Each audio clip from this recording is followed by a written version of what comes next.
Hello बच्चों, आपका हमारे चैनल हिंदी वाणी में स्वागत है। पिछले भाग में हमने पढ़ा था कक्षा 8वीं की पाठ्य पुस्तक वसंत भाग 3 का 7वां पाठ। पाठ का नाम है क्या निराश हुआ जाए तथा इस पाठ के लेखक हजारी प्रसाद द्विवेदी जी हैं। बच्चों, हमने यह पाठ पढ़ा तथा समझा और हमने इस पाठ में जाना कि जो लेखक हैं वो अपने जीवन में अलग अलग प्रकार की घटनाओं को देखते हैं। उनके साथ हमेशा एक प्रकार की घटनाएं नहीं घटती हैं, बल्कि कुछ अच्छी घटनाएं घटती हैं तथा कुछ बुरी घटनाएं घटती हैं। यदि हमारे जीवन में बुरी घटनाएं घटती हैं, हमारे साथ बुरा व्यवहार होता है, तो हमें उसे हमेशा याद नहीं रखना चाहिए, बल्कि हमें सबके साथ अच्छा व्यवहार करना चाहिए तथा जो अच्छी घटनाएं हमारे साथ घटती हैं, हमारे जीवन में जो लोग हमारे साथ अच्छा व्यवहार करते हैं, हमारी सहायता करते हैं, उन्हें भी हमें याद रखना चाहिए। इस प्रकार लेखक ने इस पाठ के द्वारा हमें यह संदेश दिया है कि हमें निराश होने की आवश्यकता नहीं है कि हमारे जीवन में अच्छी और बुरी दोनों प्रकार की घटनाएं घट सकती हैं। हमारे जीवन में एक ही प्रकार के अनुभव नहीं होते, बल्कि कुछ अच्छे अनुभव होते हैं तथा कुछ बुरे अनुभव होते हैं। लेकिन फिर भी हमें कभी उदास या निराश नहीं होना चाहिए और हमेशा सबकी मदद के लिए, सबकी सहायता के लिए तैयार रहना चाहिए। आज हम इस भाग में इस पाठ से लिए गए अभ्यास के प्रश्नोत्तर पढ़ेंगे।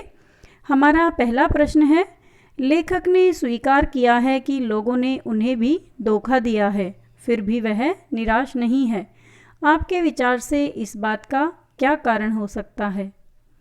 उत्तर है, लेखक ने अपने व्यक्तिगत अनुभवों का वर्णन करते हुए कहा है कि उसने धोखा भी खाया है। यानी लेखक ने अपने स्वयं के जीवन में कई स्थानों पर या कई लोगों के द्वारा धोखा खाया है, परंतु बहुत कम स्थलों पर विश्वासघात नाम की चीज़ मिलती है। यानी उनके साथ अच्छी घटनाएं अधिक घटी हैं, लेकिन जो बुरी घटनाएं हैं, बुरे अनुभव हैं, वो उन्हें कम ही मिले हैं।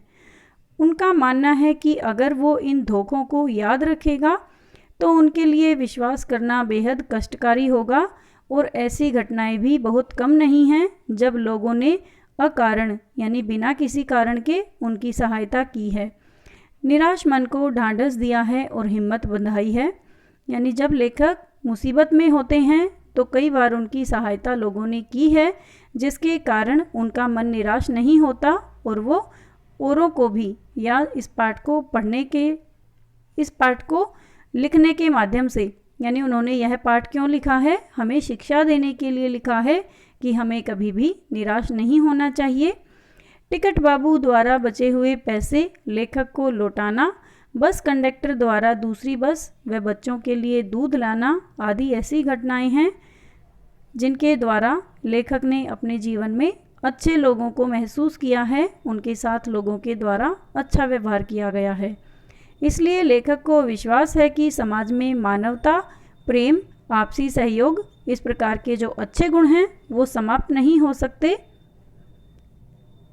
हमारा दूसरा प्रश्न है, दोषों का पर्दाफाश करना कब बुरा रूप ले सकता है?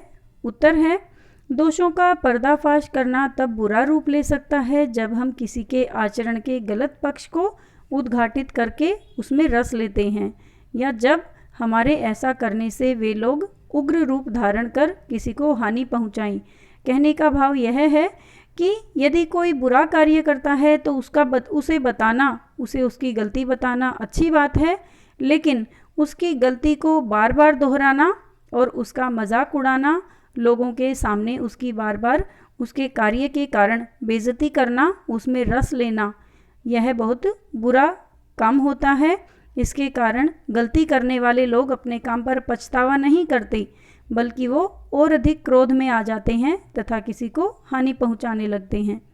इसलिए दोषों का पर्दाफाश करना बुरा नहीं है, लेकिन ज़रूरत से ज़्यादा उसे बढ़ा चढ़ाकर कहना, उसमें रस लेना, आनंद लेना बहुत बुरा कार्य है। हमारा तीसरा प्रश्न है, आजकल के बहुत से समाचार पत्र या समाचार चैनल जो हम टीवी में देखते हैं, दोषों का पर्दाफाश कर रहे हैं। इस प्रकार के समाचारों और कार्यक्रमों की सार्थकता पर तर्क सहित विचार लिखिए।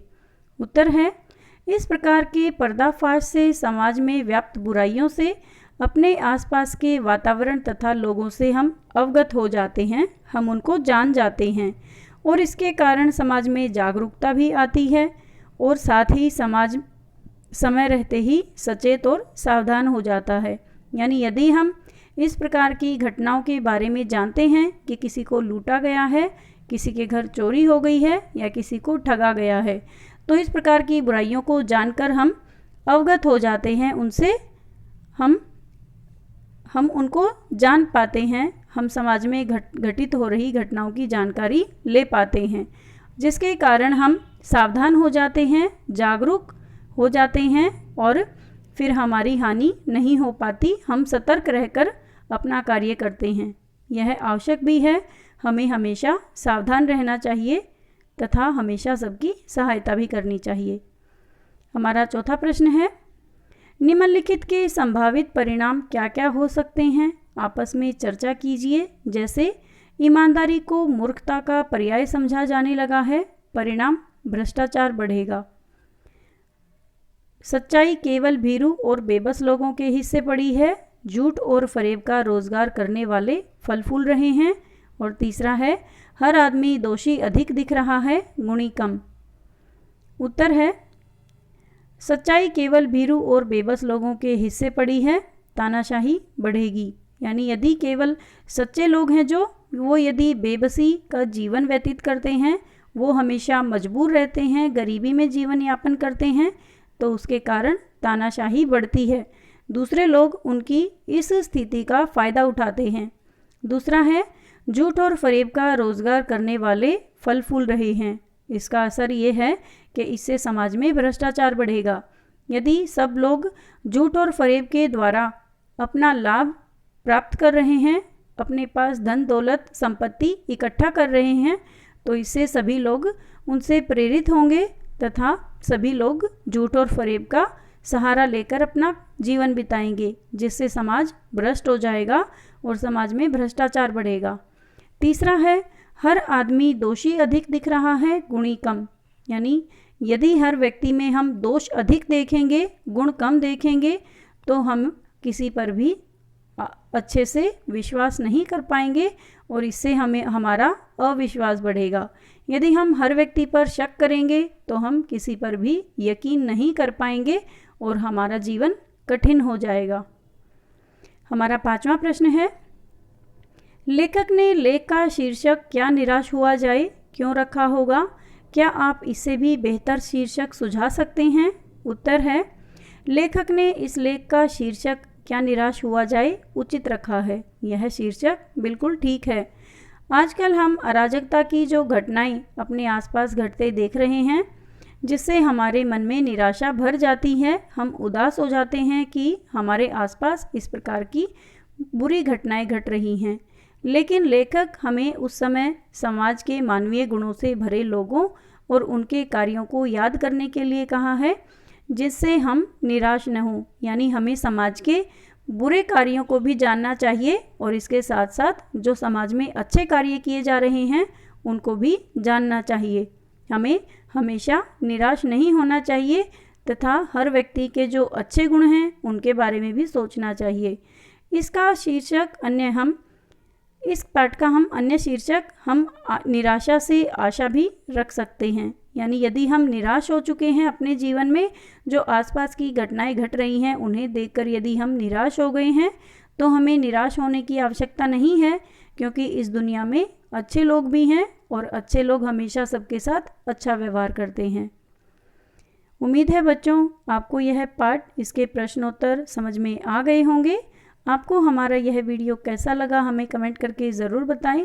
यदि यह वीडियो पसंद आया तो आप इसे अपने दोस्तों के साथ ज़रूर शेयर करें। धन्यवाद।